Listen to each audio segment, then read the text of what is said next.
Sa isang tahimik na bayan sa probinsya, kilala si Andres bilang isang binatang puno ng pangarap. Sa edad na 22, matikas ang kanyang tindig, ngunit mababakas sa kanyang mga mata ang bigat ng responsibilidad. Nakatira siya sa isang maliit na bahay na yari sa kahoy kasama ang kanyang mga magulang. Ang kanyang ama, si Mang Ricardo, ay matagal ng bulag dahil sa isang aksidente sa pabrika noong bata pa si Andres. Ang kanyang ina naman, si Aling Nida, ay baldado matapos ma-stroke 5 taon na ang nakalilipas. Si Andres ang tumatayong haligi at ilaw ng kanilang tahanan. Sa araw, abala si Andres sa pag-aaral bilang isang aviation student. Sa murang edad, nahumaling siya sa mga eroplano na dumadaan sa kalangitan ng kanilang bayan. Hindi naging madali ang desisyong pasukin ang kursong ito, lalo't alam niyang malaki ang kakailanganing pera. Ngunit sa kabila ng hirap ng buhay, buo ang determinasyon niyang maging piloto upang maiahon ang pamilya sa kahirapan. Pagkatapos ng klase, diretso siya sa trabaho bilang tagapaglinis sa isang coffee shop sa bayan. Pagsapit ng 6:00 ng gabi, isusuot niya ang kanyang lumang uniforme at magdadala ng basahan at timba. Walang reklamo si Andres sa paulit-ulit na gawain, pagtanggal ng mantsa sa mesa, pagbubunot ng sahig at pagtatapon ng basura. Ang maliit na sweldo niya rito ang bumubuhay sa kanilang pamilya at bumabayad sa ilan sa mga gastusin niya sa eskwela. Hindi lahat ng tao ay nakikita ang pagsusumikap ni Andres. Sa eskwelahan, madalas siyang kutyain ng kanyang mga kaklase, lalo na ng mga mayayamang anak ng mga negosyante. Si Marco, ang anak ng pinakamayamang tao sa kanilang bayan, ang leader ng pang-aasar. Isang araw, habang nagkaklase, pasimpleng nagsalita si Marco. "Andres, sigurado ka bang angkop para sa'yo ang maging piloto? Hindi yata bagay sa'yo ang mag-drive ng eroplano kung ang amoy mo palang amoy kalawang na." Tawanan ang mga estudyante. Naramdaman ni Andres ang kirot ng kahihiyan, ngunit pinilit niyang ngumiti at magpatuloy sa pagsusulat ng lecture. Sa kabila ng diskriminasyon, hindi nawawala ang tapang at tiwala ni Andres sa sarili. Sa bawat insulto, inuulit niya sa isip ang pangako sa sarili. "Balang araw, babalik ako dito bilang isang piloto at ipapakita kong hindi hadlang ang kahirapan para mangarap." Tuwing gabi, habang nagpupunas ng lamesa, iniisip niya ang araw kung kailan siya magsusuot ng uniforme ng isang piloto, makakaupo sa cockpit at magiging inspirasyon sa iba. Hindi rin lingid kay Andres ang kalagayan ng kanyang mga magulang. Sa tuwing uuwi siya mula sa trabaho, palagi niyang dinaratnan ng kanyang ina na nakaupo sa wheelchair at ang ama niyang kinakapa ang paligid upang umabot ang pagkain sa mesa. Nais niyang maibigay sa kanila ang maginhawang buhay na nararapat para sa kanila. Isang buhay na malayo sa kahirapan at pagdurusa. "Anak, mukhang pagod ka na naman." Sambit ng kanyang ina isang gabi habang tinutulungan niya itong kumain. Ngumiti si Andres at sinabing, "Kaya ko po ito, Nay. Na, kapag naging piloto na ako, hindi niyo na kailangang mag-alala." Ngumiti rin si Mang Ricardo sa direksyon ni Andres.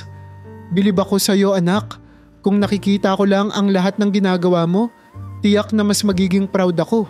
Ang araw-araw na buhay ni Andres ay punong-puno ng hirap. Ngunit sa bawat hakbang ay lumalapit siya sa katuparan ng kanyang mga pangarap.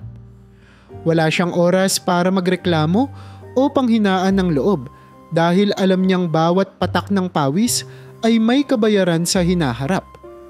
Sa isip niya, sapat na ang pangarap niya para dalhin siya sa kabila ng lahat ng pagsubok.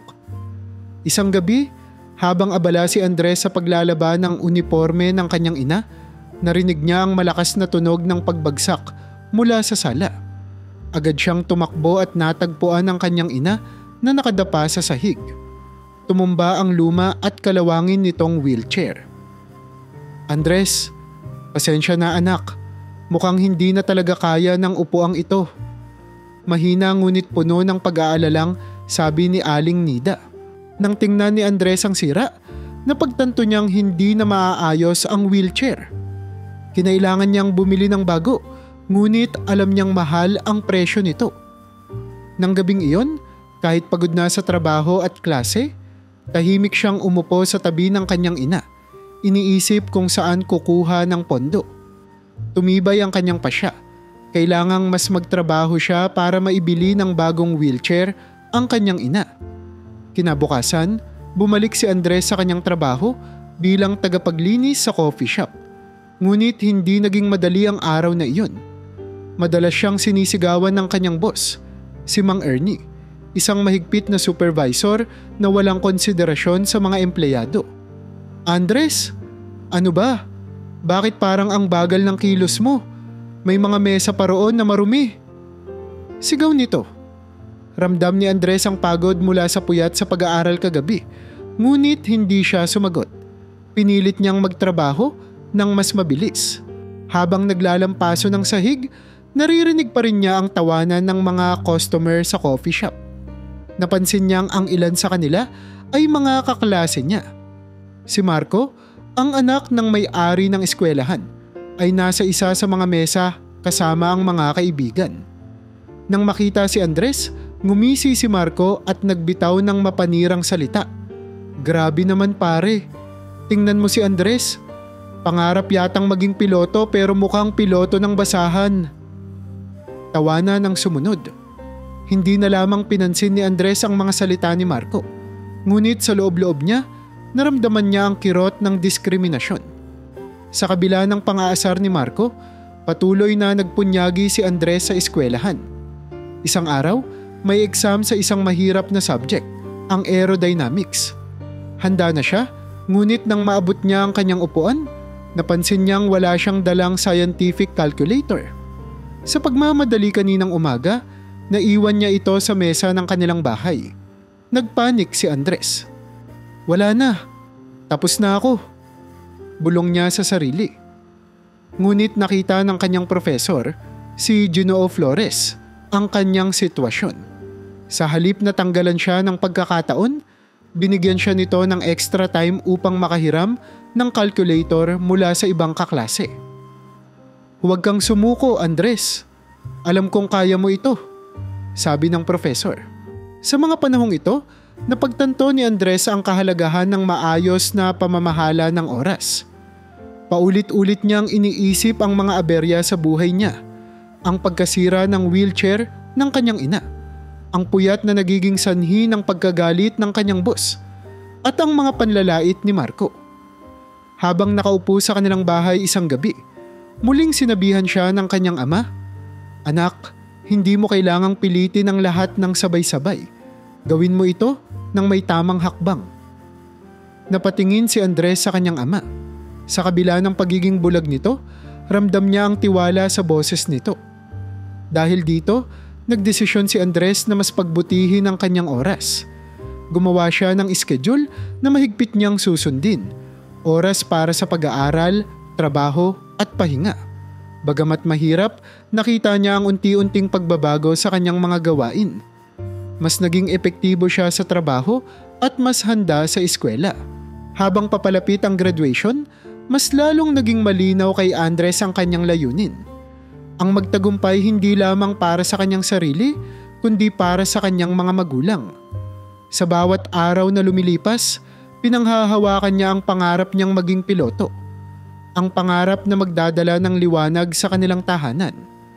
Sa patuloy na pagsusumikap ni Andres, naging mas malinaw sa kanya na hindi sapat ang kinikita niya sa coffee shop para matustusan ang kanyang pag-aaral at maibigay ang pangangailangan ng kanyang mga magulang. Isang umaga, habang nagbabasa ng bulletin board sa eskwelahan, napansin niya ang isang anunsyo. Naghahanap ng private driver ang isang kilalang negosyante sa kanilang lugar. Bagamat wala pa siyang gaanong karanasan sa pagmamaneho, maliban sa ilang pagkakataon na nagamit niya ang motorsiklo ng isang kaibigan, agad siyang nag-apply. Handa ka bang magtrabaho ng halos buong araw, lalo na kapag kailangan? Tanong ng negosyante na si Ginoo Ignacio, isang kilalang may-ari ng mga lupain sa probinsya. Opo sir, gagawin ko po ang lahat, sagot ni Andres. Sa kabutihang palad, natanggap siya sa trabaho. Mula noon, nagsimula siyang maging private driver ni Ginoo Ignacio tuwing umaga bago ang kanyang klase at sa hapon pagkatapos ng kanyang shift sa coffee shop. Naging mahirap ang pagbabalanse, ngunit determinado si Andres na kayanin ang lahat. Lingid sa kaalaman ng kanyang pamilya, nagtitipid si Andres ng sarili niyang baon. Imbes na bumili ng pagkain sa eskwelahan, dinadala niya ang mga natirang ulam mula sa kanilang bahay. Kadalasan ay tuyo o itlog. Ang perang naipon niya mula rito ay inilalaan niya sa pangangailangan ng kanyang ina, tulad ng mga gamot at pagkain. Minsan ay iniisip niyang ibahagi ito sa kanyang mga magulang, ngunit pinili niyang huwag sabihin ang tungkol sa dagdag niyang trabaho upang hindi sila mag-alala. Sa eskwelahan, hindi nakaligtas kay Ginoo Flores, ang mabait niyang propesor, ang sipag ni Andres sa kabila ng hirap ng buhay nito. Andres, napansin kong hindi ka lang masipag sa klase kundi pati na rin sa labas ng eskwelahan. Narinig ko ang kwento mo mula sa ibang guro at gusto kitang tulungan. Laking gulat ni Andres nang malaman niyang inirekomenda siya ni Ginoo Flores para sa isang scholarship program. Hindi mo na kailangang mag-alala sa tuition fee mo. Tutok ka na lang sa pag-aaral, dagdag ng professor. Habang tumatakbo ang mga araw, nakilala ni Andres si Katrina, isang kapwa estudyante sa eskwelahan. Hindi siya kagaya ng mga kaibigan ni Marco na madalas siyang laitin. Si Katrina ay isang masayahin at mabait na babae na kilalang tumutulong sa mga estudyanteng nahihirapan sa kanilang mga aralin. Nagkakilala sila ng isang araw ay naabutan siya ni Katrina sa library na nahihirapang intindihin ang isang complex na formula sa physics. Andres, mukhang kailangan mo ng tulong, sabi ni Katrina habang bitbit ang kanyang notebook. Hindi na siguro. Ayos lang ako, nahihiyang tugon ni Andres. Ngunit mapilit si Katrina at sinimulang ipaliwanag ang formula. Sa bawat paliwanag, hindi maiwasang humanga si Andres sa talino at kabaitan ni Katrina. Sa mga sumunod na araw, naging mas malapit si Andres kay Katrina. Minsan ay iniimbitahan siya nitong sumama sa libreng tutorial sessions na ginagawa nito para sa mga mas batang estudyante. Nakahanap si Andres ng inspirasyon kay Katrina. Ang kanyang dedikasyon na tumulong sa iba kahit wala itong kapalit ay nagbigay kay Andres ng lakas ng loob na magpatuloy sa kabila ng kanyang mga pagsubok. Alam mo Andres, hindi mo kailangang magmadali. Gawin mo lang ang lahat ng buong puso. Darating din ang araw na makakamit mo ang pangarap mo.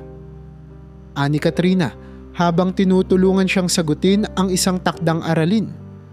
Sa mga salitang iyon, naramdaman ni Andres ang pag-asa. Unti-unting naging mas magaan ang kanyang pakiramdam. Sa kabila ng bigat ng responsibilidad at trabaho, pinanghahawakan niya ang inspirasyong hatid ni Katrina at ang tiwalang ibinigay sa kanya ng kanyang profesor. Habang papalapit ang pagtatapos ng semester, alam ni Andres na mahaba pa ang kanyang tatahakin. Ngunit sa bawat hakbang, nararamdaman niyang hindi siya nag-iisa. Ang lihim niyang pagtitipid at pagsisikap, ang suporta ng kanyang guro, at ang inspirasyong hatid ni Katrina ay nagsisilbing liwanag sa kanyang landas. Alam niyang darating ang panahon na makakamit niya ang tagumpay na hindi lamang para sa kanya, kundi para sa kanyang pamilya. Sa kabila ng mga pagsusumikap ni Andres, nagsimulang bumigat ang mga hamon sa kanyang buhay. Hindi nagustuhan ng pamilya ni Marco ang magandang relasyon ni Andres sa kanyang amo, si Ginoo Ignacio. Ang pamilya ni Marco na may matagal ng alitan kay Ginoo Ignacio dahil sa kompetisyon sa negosyo ng real estate ay nagpakita ng hindi magandang pagtingin kay Andres. Para sa kanila, isa lamang si Andres na hamak na tauhan na pilit inilalapit ang sarili sa kanilang kaaway. Dahil dito, nagpasya si Marco na sirain ang reputasyon ni Andres sa eskwelahan. Sa mga pasilyo ng kanilang paaralan, nagsimulang magpakalat si Marco ng maling balita tungkol kay Andres. Alam niyo ba na kaya nakapasok si Andres dito ay dahil sa padrino? Ginagamit niya ang impluwensya ng amo niyang negosyante wika ni Marco sa kanyang mga kaibigan. Ang chismis ay kumalat at hindi nagtagal, marami sa mga kaklase ni Andres ang nagsimulang umiwas sa kanya. Bagamat nasasaktan, pinili ni Andres na huwag patulan ang mga maling paratang. Mas mahalaga para sa kanya na ituon ang pansin sa kanyang pag-aaral at trabaho. Isang araw, habang nasa palengke si Mang Ricardo upang bumili ng murang gulay para sa hapunan, hindi inaasahan ang isang masakit na pangyayari. Naroon ang grupo ni Marco kasama ang ilan sa kanilang mga barkada. Napansin nila si Mang Ricardo na kinakapa ang mga gulay sa mesa ng tindera. "Tingnan nyo pare, ito ba ang tatay ng piloto nyo? Mukhang hindi piloto, mukhang piloto ng basura." Sigaw ng isa sa grupo ni Marco. Napailing ang iba pang mamimili, ngunit walang nangahas na magsalita. Lumapit si Marco at sinadyang itulak ang balikat ni Mang Ricardo. Dahil bulag, nawalan ito ng balanse at napaupo sa sahig. Natawa ang grupo habang umaaligid sa kanya. "Pasensya na lolo, hindi ka namin nakita," biro ni Marco, na halatang nananadya. Isang tinderang babae ang lumapit para tulungan si Mang Ricardo. Ngunit ang sakit at hiya na dulot ng insidente ay nagmarka sa kanya.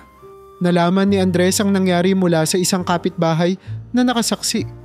Galit at sama ng loob ang bumalot sa kanyang damdamin. Sa kanyang isipan, paulit-ulit niyang iniisip ang ginawa ni Marco sa kanyang ama. Gusto niyang komprontahin si Marco, ngunit pinili niyang manahimik. "Hindi ko sila papatulan, wala akong mapapala sa gulo," bulong niya sa sarili.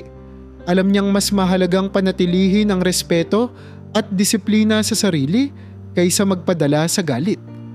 Sa mga panahong iyon, naging matibay na kaagapay niya si Katrina. Isang hapon sa library, tahimik siyang nilapitan ni Katrina at umupo sa tapat niya. "Alam ko ang nangyari sa tatay mo. Hindi ito tama, Andres," sabi niya. Napansin ni Katrina ang lungkot sa mga mata ni Andres, ngunit nanatiling tikom ang bibig nito. "Andres, hindi ka nag-iisa. Alam kong mahirap ito, pero huwag mong hayaang ang mga ganitong tao ang magdikta ng landas mo. Ang tagumpay mo ang magiging sagot sa kanila." Sa bawat salita ni Katrina, parang unti-unting nabawasan ang bigat ng damdamin ni Andres.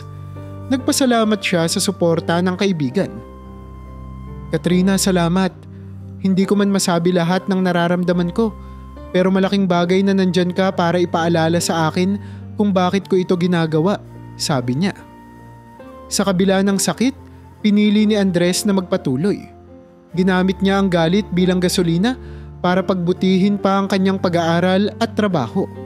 Alam niyang ang tagumpay ay hindi nasusukat sa dami ng kaaway kundi sa kakayahang magtagumpay sa kabila ng kanilang paninira.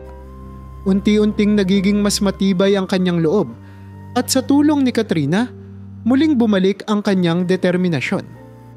Ang araw ng pagtatapos sa aviation school ay tila isang panaginip na natupad para kay Andres.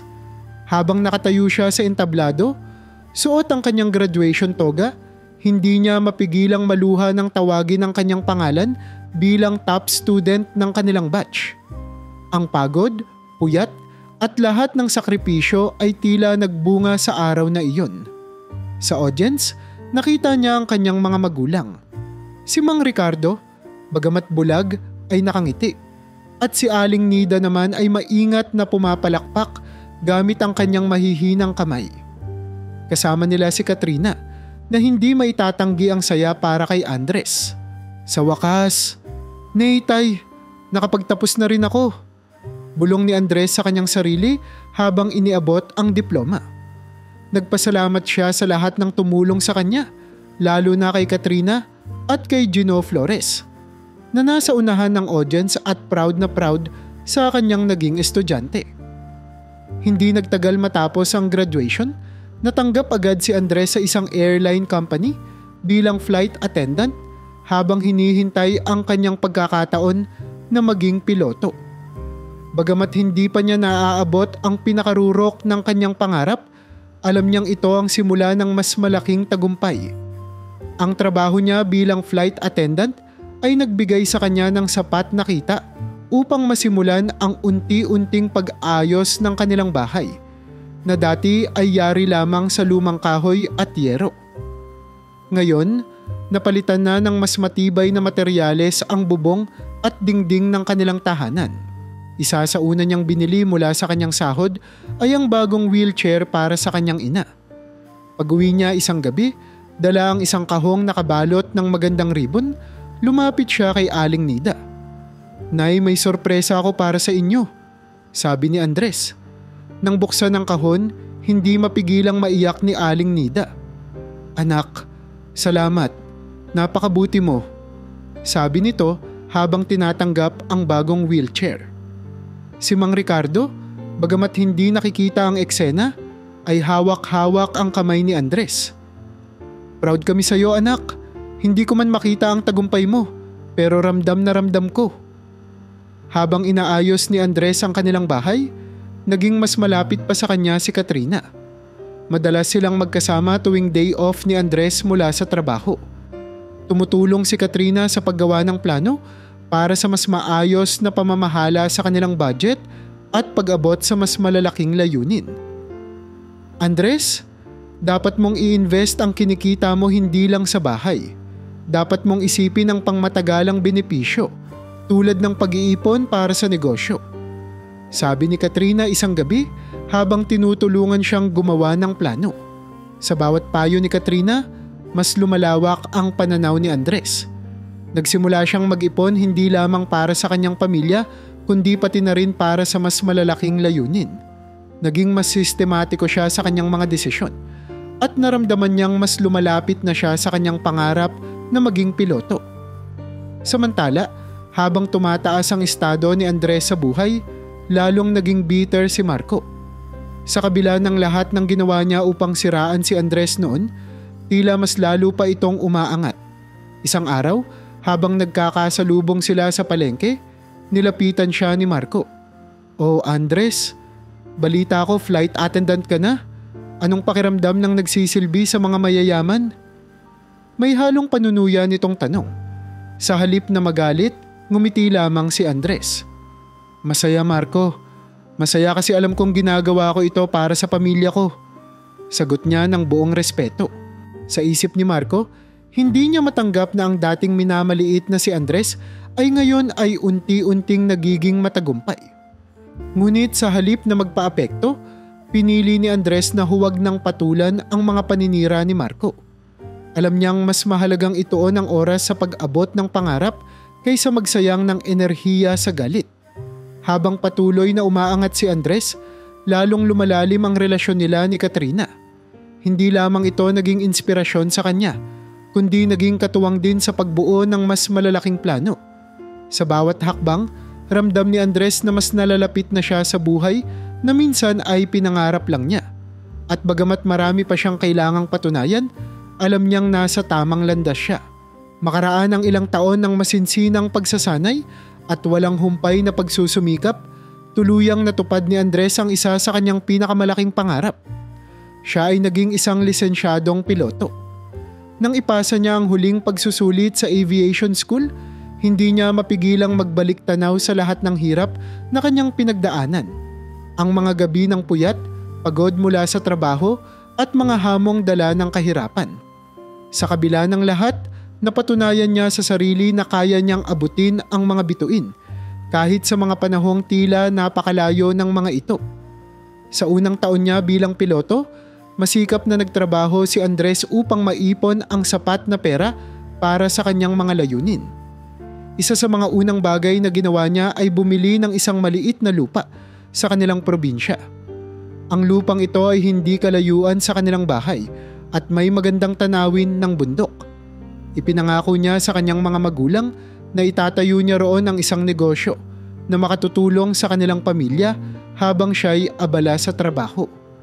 Ang ideya niya ay isang maliit na tindahan ng pagkain na may kasamang taniman ng gulay na pwedeng pagkakitaan. Isang araw, habang binibisita ang lugar kasama si Katrina, pinaplano nila ang magiging disenyo ng negosyo. "Katrina, gusto ko na ang negosyo ko ay hindi lang para sa amin, kundi para rin sa mga kapitbahay na nangangailangan ng trabaho. Sabi ni Andres habang tinitingnan ang paligid. Napangiti si Katrina. Iyan ang palaging gusto ko sa'yo, Andres. Hindi lang sarili mo ang iniisip mo. Sa tulong ni Katrina, unti-unti niyang naisakatuparan ang plano. Nagpatayo siya ng isang maliit na kafe at taniman ng gulay na hindi lamang nagbibigay kita, kundi nagbibigay rin ng pagkakataon sa iba na magtrabaho. Ngunit hindi lahat ay natuwa sa tagumpay ni Andres. Sa kabila ng kanyang pagsisikap, may mga tao pa ring nagdaramdam at naiinggit. Isa na rito ang grupo ng mga kakilala ni Marco. Hindi nila matanggap na ang dating binabatang si Andres ay ngayon isang matagumpay na piloto at negosyante. Nagsama-sama sila upang magplano ng masamang balak laban kay Andres. Kailangan nating ipakita na hindi siya ganoon kabuti. Sira na dapat ang reputasyon niya bago pa siya umangat ng husto. Sabi ng isa sa grupo. Isa sa mga plano nila ay si Katrina. Sinubukan nilang suhulan si Katrina upang talikuran si Andres at sirain ang tiwala nito. Isang gabi, habang nasa cafe si Katrina, nilapitan siya ng isa sa grupo ni Marco at iniabot ang isang envelope na puno ng pera. Katrina, alam naming malapit ka kay Andres, pero kung tutulong ka sa amin, tiyak na mas maganda ang magiging buhay mo. Bulong ng lalaki. Ngunit si Katrina, matapang na tumanggi. Hindi ninyo kilala si Andres. Hindi ninyo rin ako kilala. Hindi ko kailanman ipagpapalit ang tiwala niya para sa pera ninyo. Ang pagtanggi ni Katrina ay naging sanhi ng pagkadismaya ng grupo. Samantala, naramdaman ni Andres ang bigat ng inggit at galit mula sa ibang kakilala na dati niyang kasamahan sa trabaho at eskwela. Minsan, nakakatanggap siya ng mga mensahe sa social media na may mapanirang mga komento.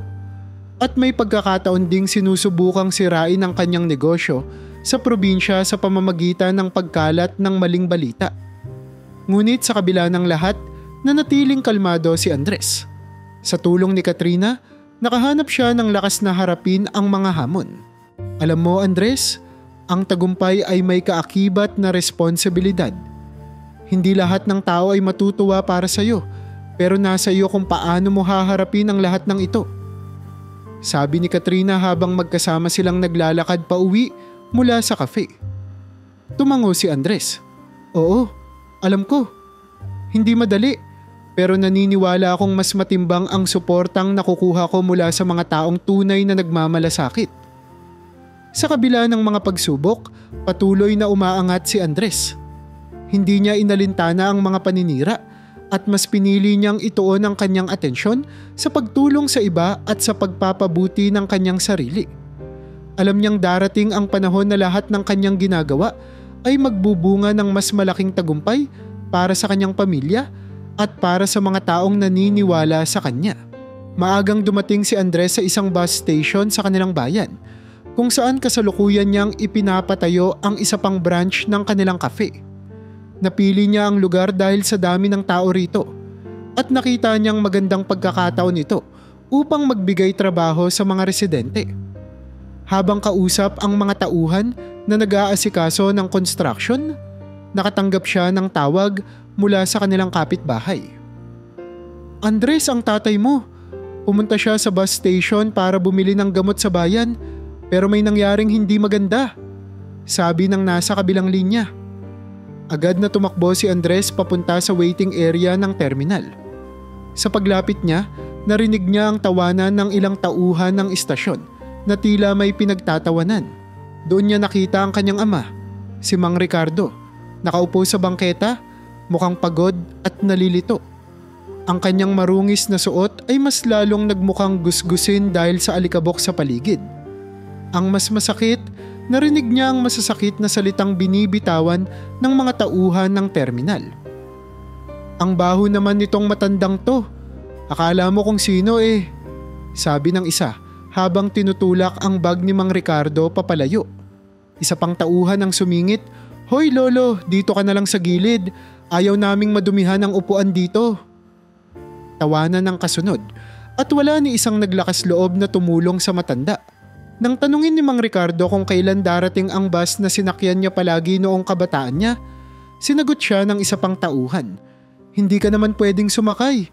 Tignan mo ang sarili mo. Sinong bus driver ang papayag na pasakayin ka? Sa kabila ng kanyang bulag na mata, tila naramdaman ni Mang Ricardo ang kahihiyan at galit. Dahan-dahan niyang inayos ang mga gamit niya at sinubukang umalis. Doon na sumabog ang galit ni Andres. Hindi niya napigilang sumigaw, "Anong karapatan niyo na ganyanin ang tatay ko?" Tumigil ang mga tauhan at napatingin kay Andres. Hindi nila inasahang naroon siya. "Hindi ba trabaho niyo ang magbigay ng serbisyo sa lahat ng pasahero? Ano man ang itsura nila?" Dagdag ni Andres habang lumalapit sa kanyang ama. Lumuhod siya at inalalayan si Mang Ricardo. "Tay, nandito na ako. Hindi kayo dapat ginaganito." Mahinahon niyang sabi. Ang galit sa mukha ni Andres ay hindi na itago. Agad siyang tumayo at hinarap ang manager ng istasyon. "Kung ganito ang sistema niyo dito, pinapasara ko ang lahat ng operasyon niyo. Walang makakagamit ng terminal na ito hanggat hindi niyo natutunan kung paano tratuhin ng tama ang bawat pasahero." Gulat ang lahat, lalo na't kilala si Andres bilang isa sa mga investor ng lugar. Nagmadali ang manager na humingi ng tawad, ngunit hindi siya pinakinggan ni Andres. Pagkatapos ng insidente, nagpasya si Andres na dalhin ang issue sa media. Nakipag-usap siya sa isang kilalang mamamahayag at ikinuwento ang nangyari. Nagtrending ang balita sa social media. Agad na kumalat ang video ng hindi makataong pagtrato kay Mang Ricardo, pati na rin ang matapang na hakbang ni Andres na ipatigil ang operasyon ng terminal. Maraming tao ang sumuporta kay Andres. May mga nagkomento, ganito dapat ang leader, may malasakit sa lahat, at hindi makatarungan ang ginawa nila. Salamat sa aksyon mo, Andres. Dumagsa ang mga tao sa kanyang kafe upang magpakita ng suporta. Maging ang ilang politiko ay nagpahayag ng kanilang pagkondena sa insidente.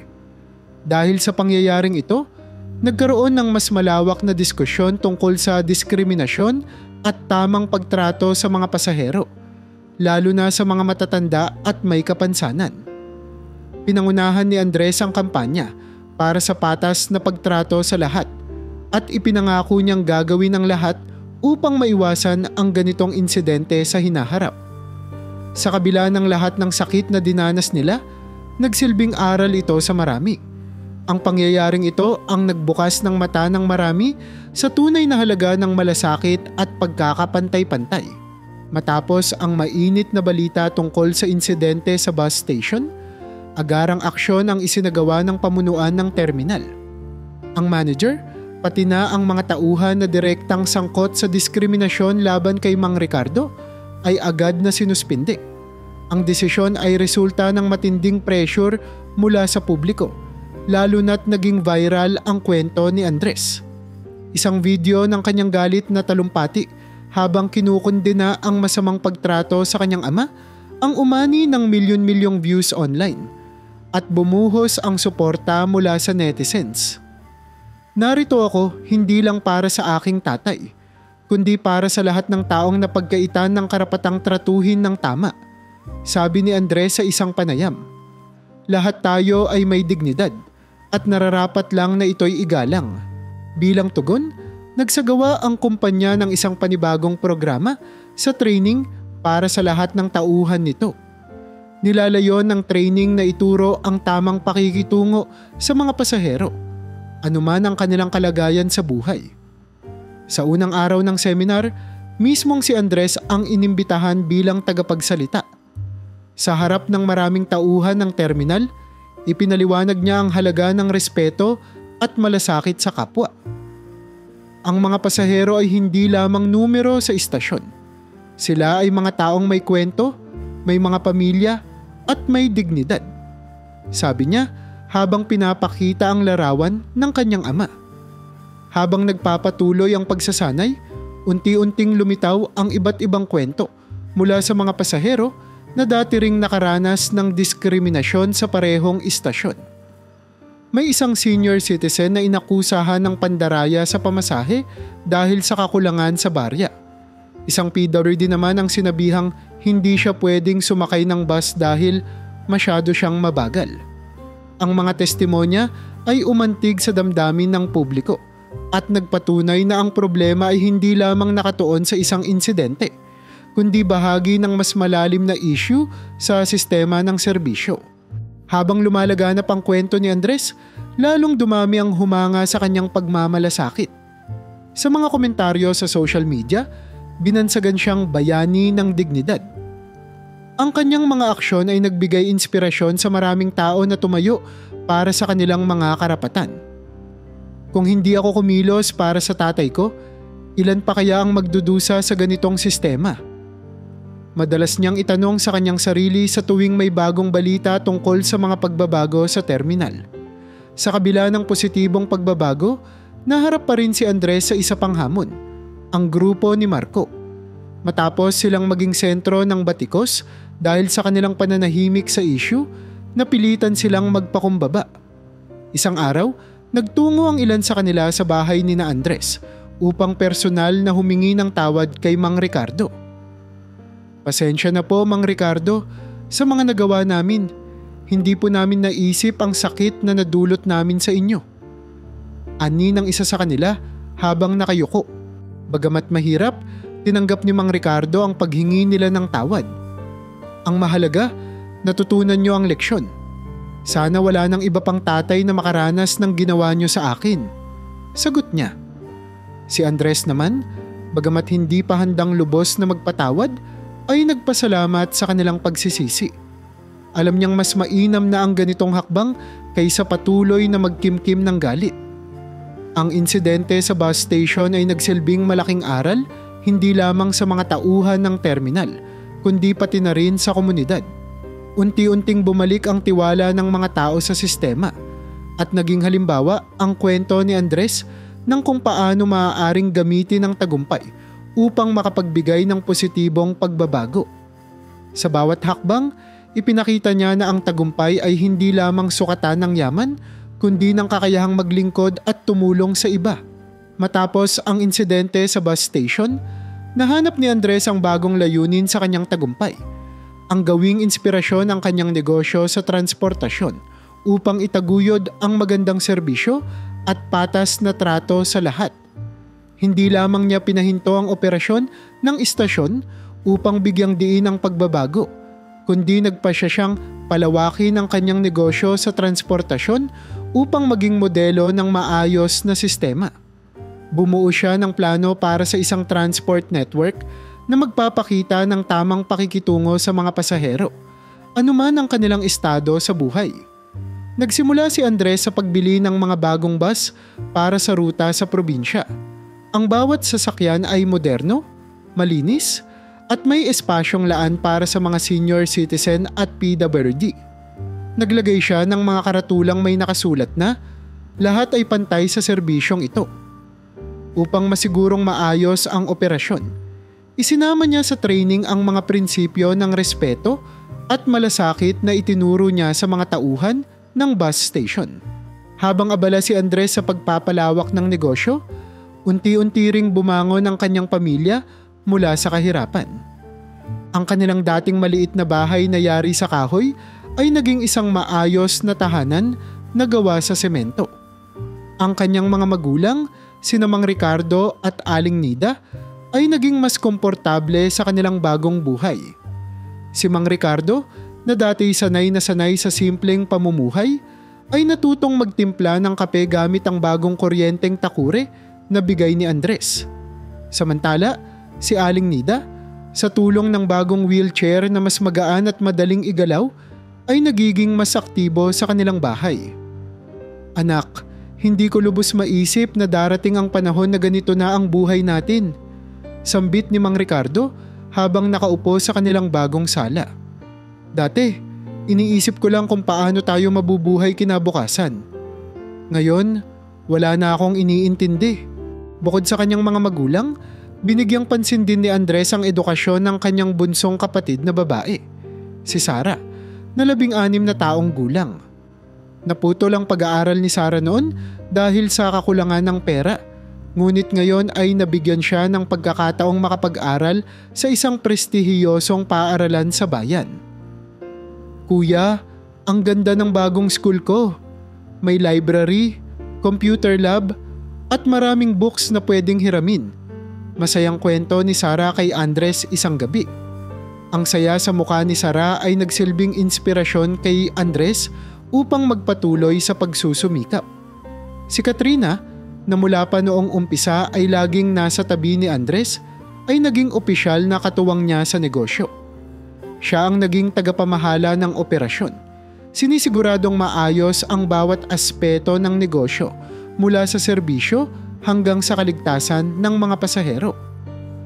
Andres, ito ang mga suggestions ng mga pasahero natin. Gusto nila ng mas maraming schedule para sa ruta sa bayan, sabi ni Katrina habang ipinapakita ang feedback report. Salamat Katrina, hindi ko alam kung paano ko ito magagawa ng mag-isa kung wala ka, sagot ni Andres. Ang kanilang pagtutulungan ay hindi lamang nagpatibay sa negosyo, kundi pati na rin sa kanilang relasyon bilang magkaibigan at magkasosyo. Habang lumalaki ang negosyo ni Andres, dumami rin ang mga taong gustong tumulong sa kanyang misyon. May mga negosyanteng nag-alok ng partnership, mga dating kaibigan na nagbigay ng suporta, at mga empleyado na naglaan ng dedikasyon para sa tagumpay ng negosyo. Ang ilang mga driver na dating walang hanap buhay ay nakahanap ng trabaho sa kumpanya ni Andres, at ang iba naman ay naging bahagi ng management team. Boss Andres, salamat sa pagkakataon. Hindi lang trabaho ang binigay mo sa amin, binigyan mo rin kami ng dignidad, wika ng isa sa mga bagong empleyado. Sa bawat hakbang na ginagawa ni Andres, mas lalong lumalalim ang kanyang layunin. Hindi lamang para paunlarin ang kanyang negosyo, kundi upang mag-iwan ng magandang marka sa buhay ng iba. Ang kanyang pamilya, na minsang nakaranas ng matinding kahirapan, ay ngayon ay bahagi na ng kanyang kwento ng tagumpay. At sa bawat araw na lumilipas, mas nararamdaman niya ang katuparan ng pangarap na minsang tila imposibleng abutin. Habang patuloy na umaangat ang pangalan ni Andres sa industriya ng transportasyon at serbisyo, hindi rin natatapos ang mga hamon na kanyang kinakaharap. Isa na rito ang muling pagsubok ni Marco na siraan ang kanyang reputasyon.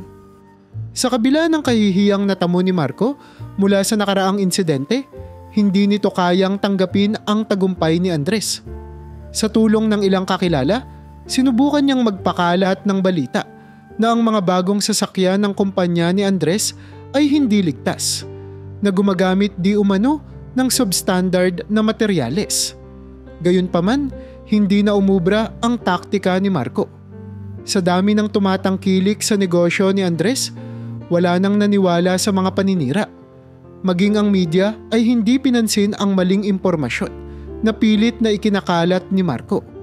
Sa halip, mas naging kapansin-pansin ang dedikasyon ni Andres na tiyaking mataas ang kalidad ng kanyang serbisyo. Andres, wala nang bisa ang ginagawa ni Marco.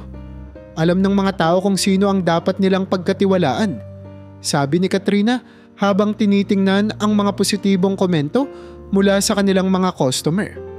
Tumango si Andres at sinabing, mas mabuting mag-focus tayo sa mga bagay na makapagpapabuti pa sa serbisyo natin kaysa mag-aksaya ng oras sa kanila. Isang araw, nagkaroon ng hindi inaasahang pagsabog sa isa sa mga depot ng bus ng kumpanya ni Andres. Nagdulot ito ng malaking pinsala sa mga sasakyan at gusali, ngunit sa kabutihang palad, ligtas ang lahat ng empleyado dahil sa maagap nilang evacuation protocols. Bagamat walang nasaktan, malaki ang naging epekto nito sa operasyon ng negosyo. Naging laman ito ng balita at ang ilang kritiko ni Andres ay sinamantala ang pagkakataon upang questionin ang seguridad ng kanyang kumpanya. Sa kabila ng lahat, nanatili si Andres na kalmado at maagap. Ang mahalaga ay walang nasaktan.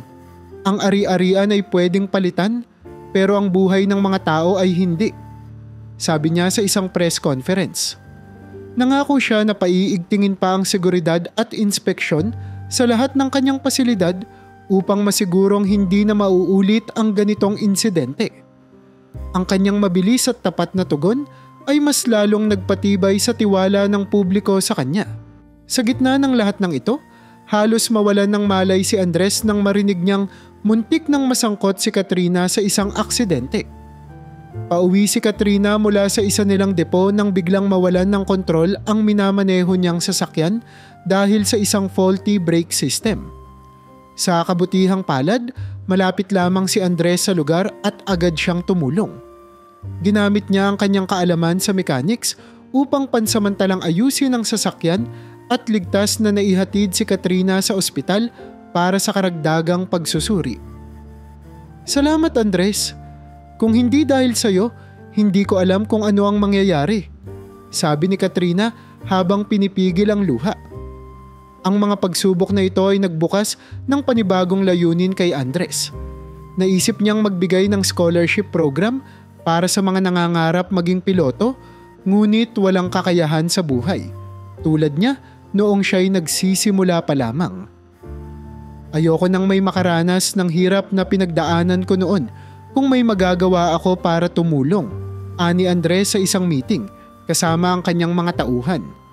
Mula sa kanyang kita, inilunsad niya ang Andres Scholarship Program for Aviation Students na naglalayong magbigay ng libreng tuition at suporta sa mga kabataan. Sa kabila ng mga pagsubok, mas naging matagumpay pa ang negosyo ni Andres. Ang kanyang kumpanya ay naging modelo ng mahusay na serbisyo at patas na trato sa mga pasahero, hindi lamang sa kanilang bayan kundi sa buong bansa. Dumami ang mga ruta ng kanilang transportasyon at maging ang kanilang cafe business ay nagkaroon ng mas maraming branch sa iba't ibang probinsya. Ang pangalan ni Andres ay naging kilala bilang isang leader na may malasakit hindi lamang sa negosyo kundi pati na rin sa kapwa. Sa huli, natutunan ni Andres na ang tagumpay ay hindi lamang nasusukat sa dami ng ari-arian o laki ng kita, kundi sa kakayahang bumangon sa bawat pagsubok at magbigay ng inspirasyon sa iba.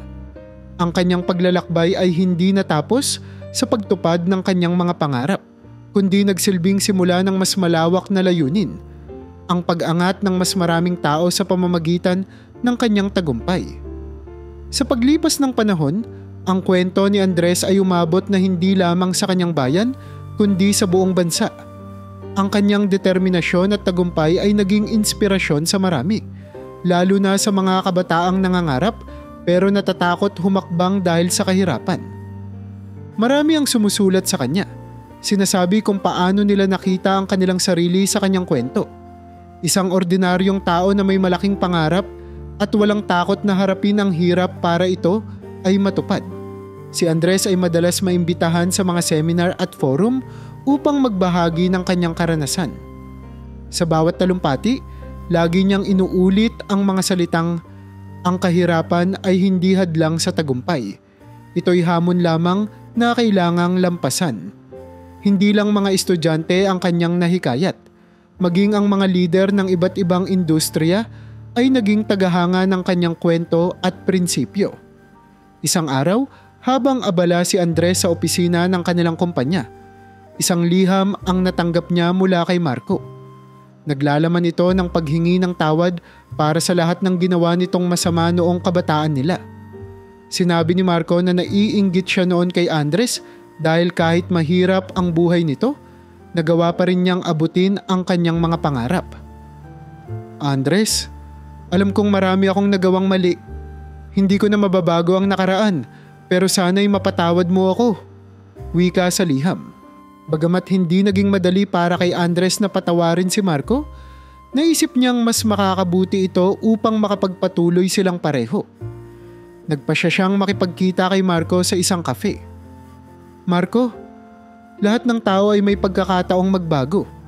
Pinapatawad kita, pero sana natutunan mo ang leksyon mula sa mga pagkakamali mo," sabi ni Andres nang harap-harapan silang nag-usap. Nagpasalamat si Marco sa kabutihan ni Andres, ngunit pareho nilang alam na hindi na muling maibabalik ang kanilang pagkakaibigan. Sa halip, naghiwalay sila ng may respeto at bagong panimula. Habang patuloy na lumalaki ang negosyo ni Andres, naging modelo siya ng pagiging mabuting tao sa industriya ng aviation.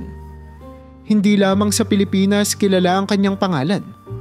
Napansin din ito ng mga international aviation companies na humanga sa kanyang pamamahala at dedikasyon sa pagbigay ng mataas na kalidad na serbisyo. Ilang banyagang kumpanya ang nag-alok ng partnership kay Andres upang mapalawak ang kanyang negosyo sa ibang bansa.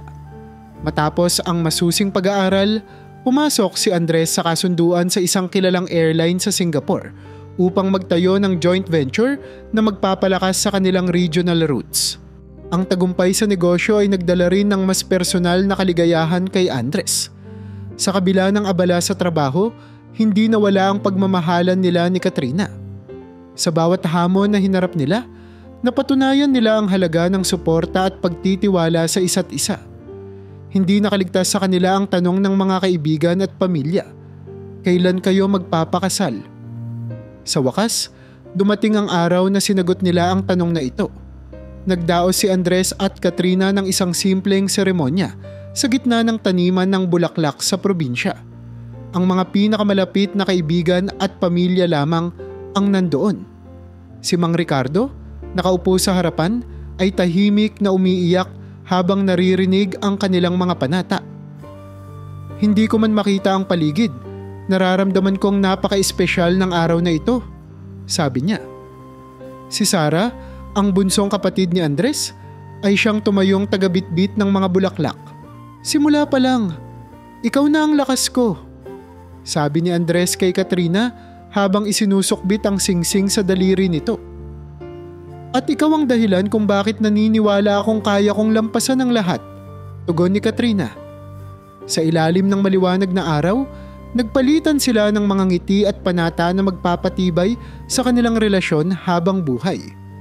Sa pagtatapos ng seremonya, tiningnan ni Andres ang mga taong nakapalibot sa kanila, ang kanyang pamilya, ang kanyang mga tauhan, at ang mga taong tumulong sa kanya sa kanyang paglalakbay. Ramdam niya ang lubos na tagumpay, hindi lamang bilang isang piloto at negosyante, kundi bilang isang tao na nagtagumpay sa kabila ng lahat ng hamon.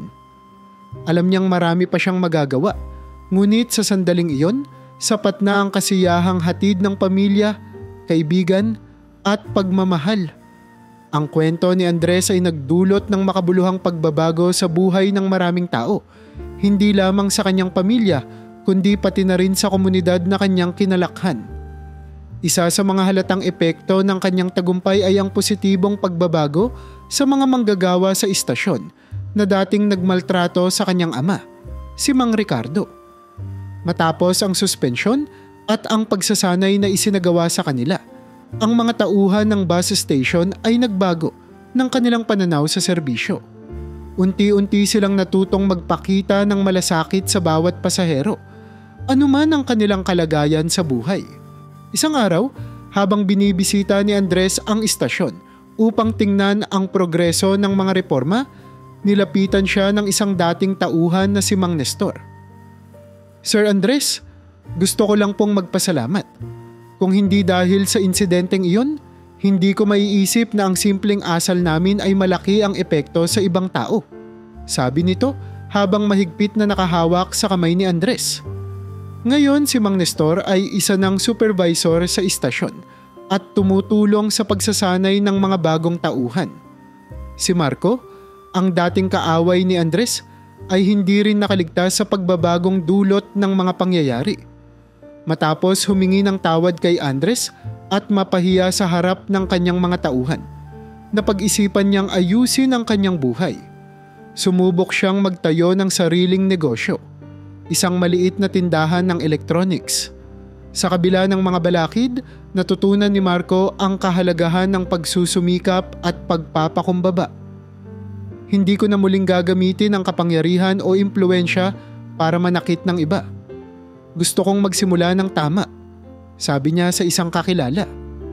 Kahit hindi na sila muling naging magkaibigan ni Andres, ang kwento ng tagumpay nito ang naging inspirasyon niya upang magsimulang muli.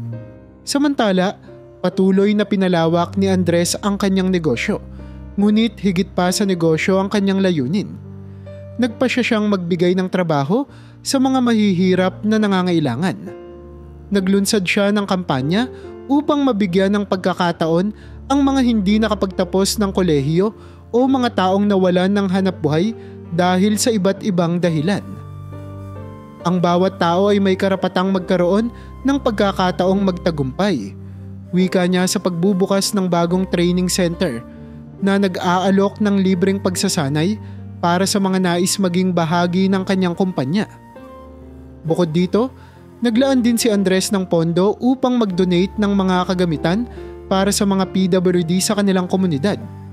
Nagbigay siya ng mga bagong wheelchair, hearing aid, at iba pang kagamitan upang mapadali ang buhay ng mga taong may kapansanan. Sa isang event kung saan ipinamigay ang mga kagamitan, nilapitan siya ng isang lalaking naka-wheelchair. "Sir Andres, salamat po. Hindi niyo lang po ako natulungan, kundi ang pamilya ko na rin," sabi nito habang lumuluha. Ramdam ni Andres ang labis na pasasalamat mula sa mga taong minsan nang nawalan ng pag-asa. Dahil sa mga proyektong inilunsad ni Andres, mas maraming tao ang natulungan sa iba't ibang aspeto ng kanilang buhay. Sa bawat bayan na pinupuntahan ng kanyang negosyo, laging may kasamang social program upang tiyakin na ang komunidad ay makikinabang. Hindi lamang sa trabaho kundi sa mga serbisyong nagbibigay ng dignidad sa tao. Ang kanyang scholarship program para sa mga estudyanteng nangangarap maging piloto ay patuloy na lumalaki. Ilang kabataan na ang nakapagtapos at marami pa ang kasalukuyang tinutulungan ng programa. Ang kwento ng tagumpay ni Andres ay hindi lamang tungkol sa kanyang sariling pag-angat sa buhay. Ito'y naging simbolo ng pagbabago at malasakit sa iba. Sa bawat proyekto at advokasiyang inilunsad niya, ipinakita niya na ang tunay na tagumpay ay hindi nasusukat sa yaman kundi sa dami ng buhay na iyong nababago. At habang lumilipas ang panahon, mas marami pang tao ang umaasa at naniniwalang ang tagumpay ni Andres ay maaari rin nilang maranasan. Lumipas ang maraming taon at tila isang makulay na kwento ng tagumpay ang naging buhay ni Andres. Biniyayaan siya at si Katrina ng 2 anak na lalaki, sina Miguel at Lucas, na parehong nangangarap na maging piloto kagaya ng kanilang ama. Sa tuwing uuwi si Andres mula sa biyahe o trabaho, sumasalubong ang mga anak niya, nagkukwento ng kanilang mga pangarap. "Papa, gusto ko ring magpalipad ng eroplano tulad mo," sabi ni Miguel habang naglalaro ng laruan niyang eroplano. "Ako din, Papa, pero gusto ko rin magtayo ng negosyo tulad niyo," dagdag naman ni Lucas. Ngumingiti si Andres sa tuwing naririnig ito. Sa kanyang mga anak, nakikita niya ang kanyang sarili noong bata pa siya, punong-puno ng pangarap at determinasyon. Ipinangako niyang gagawin ang lahat upang maipamana sa kanila ang tamang halaga ng sipag, respeto at pagmamalasakit sa kapwa. Bagamat tagumpay na tagumpay si Andres, hindi niya nakalimutan ang ugat ng kanyang misyon. Patuloy niyang binibisita ang bus station kung saan nagsimula ang malaking pagbabago sa kanyang buhay. Hindi lamang niya sinusuri ang operasyon ng kanyang negosyo, kundi pati na rin ang mga relasyon ng mga tauhan at pasahero. Madalas niyang nakakausap si Mang Nestor, ang dating tauhan ng istasyon na ngayoy isa ng ganap na manager.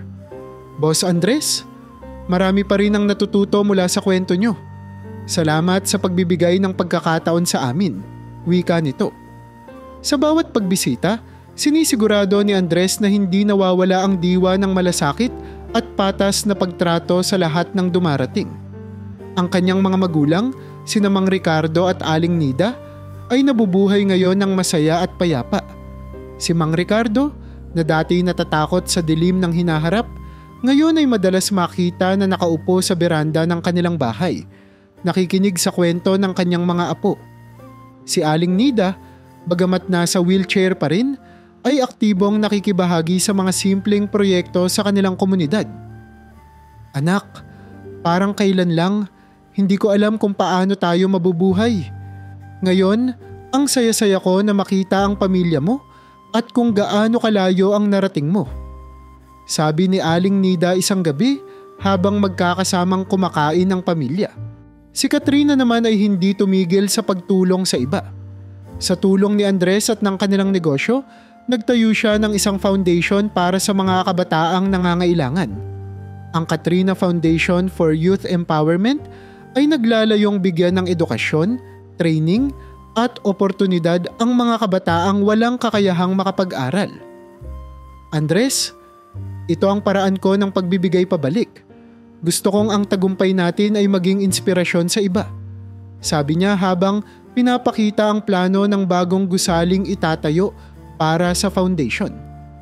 Sa bawat hakbang na ginagawa ni Andres at Katrina, mas lalong lumalalim ang kanilang impluwensya sa komunidad. Sa tuwing may forum o seminar, madalas imbitahin si Andres upang magbahagi ng kanyang kwento. Ang tagumpay ko ay hindi sa akin lamang. Ito'y kwento ng bawat Pilipino na hindi sumusuko kahit gaano kahirap ang buhay. Wika niya sa harap ng isang auditorium na puno ng estudyante. Naging kwento ng inspirasyon si Andres, hindi lamang para sa kanyang pamilya kundi para sa buong bansa. Sa tuwing magpapaliwanag siya ng kanyang kwento sa kanyang mga anak, sinisigurado niyang maintindihan nila ang halaga ng kabutihan. Miguel, Lucas, tandaan niyo ito. Hindi mahalaga kung gaano kayo kayaman o katagumpay. Ang pinakamahalaga ay kung paano niyo gagamitin ang tagumpay niyo upang tumulong sa iba. Sabi niya habang nakaupo kasama ang mga bata sa beranda ng kanilang bahay. Sa huli, ang kwento ni Andres ay hindi lamang tungkol sa tagumpay, kundi tungkol din sa pagbabagong dala nito sa buhay ng iba. Napatunayan niya na ang tunay na yaman ay ang kakayahang magbigay ng pag-asa, pagmamahal at oportunidad. Sa katahimikan ng kanilang tahanan, habang pinagmamasdan ng mga anak niyang nangangarap at ang mga magulang niyang nakangiti, naramdaman ni Andres ang lubos na kasiyahan. Ang lahat ng ito ay bunga ng kanyang pagsusumikap, pagmamalasakit at paniniwala na kahit sino ay kayang magtagumpay kung magsisimula sa mabuting layunin.